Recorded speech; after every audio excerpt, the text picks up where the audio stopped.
Mari kita berdoa. Kasih karunia dan damai sejahtera dari Allah Bapa dan dari anaknya Tuhan Yesus Kristus menyertai kamu sekalian. Amin.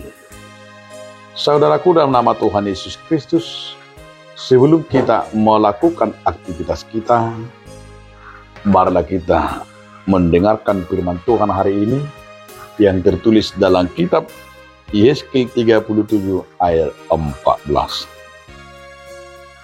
Aku akan memberikan rohku ke dalammu, sehingga kamu hidup kembali, dan aku akan membiarkan kamu tinggal di tanahmu, dan kamu akan mengetahui bahwa aku Tuhan yang menyatakannya dan membuatnya. Demikian firman Tuhan.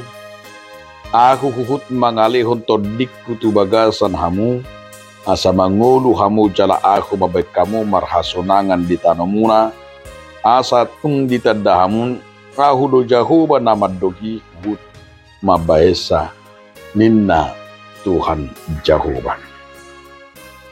Bapak Ibu Saudaraku, dalam nama Tuhan Yesus Kristus, judul renungan kita hari ini, hidup dalam roh.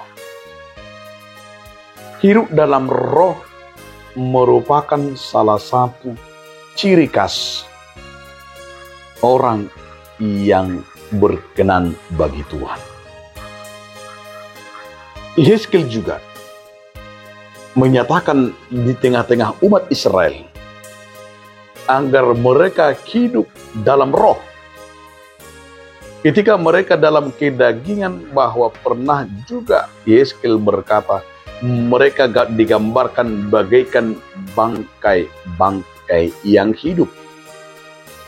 Bangkai-bangkai yang hidup artinya dinubuatkan bahwa mereka mati di dalam roh. Artinya mereka hidup tapi perilaku dan kejahatannya, dan mereka itu tidak ragu dan tidak pernah hidup di dalam kebenaran Tuhan. Artinya roh yang menuntun dan rohlah yang membuat manusia itu dapat disebut menjadi sebuah kebenaran. Itu sebabnya bahwa Yesaya juga mengajak umat Israel agar mereka dipenuhi hidup mereka dengan roh dari Tuhan. Karena roh dari Tuhan akan membentuk mereka mengetahui bahwa Allah yang berkenan, bahwa Allah yang memberikan jaminan kehidupan bagi mereka. Itu sebabnya Yesaya mau mengajak hidup mereka berubah dan bertobat, agar mereka dipenuhi oleh roh. Di saat mereka bertobat dan berubah, tentu sekali di sinilah yang kita sebut dengan hidup berkenan bagi Tuhan. Dan di saat mereka berubah dan kembali ke jalan Tuhan, maka disebut Tuhan akan mencurahkan rohnya bagi umatnya. Oleh karena itu saudara-saudara, kita juga mau diajak dalam hidup masa kini. Bagaimana kita orang yang hidup dalam masa kini adalah selalu berseru kepada Tuhan dan kembali ke jalan Tuhan, dan kita yang hidup ini adalah gambaran dipenuhi oleh roh-roh Tuhan.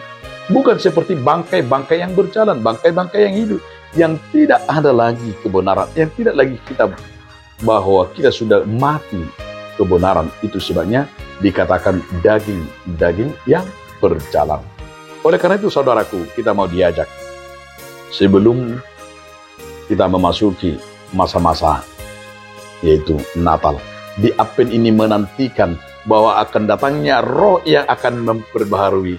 Dengan datangnya roh itu, dia dapat menyelamatkan kita, dan keselamatan itu melalui roh yang telah dinyatakan bagi anak-anaknya.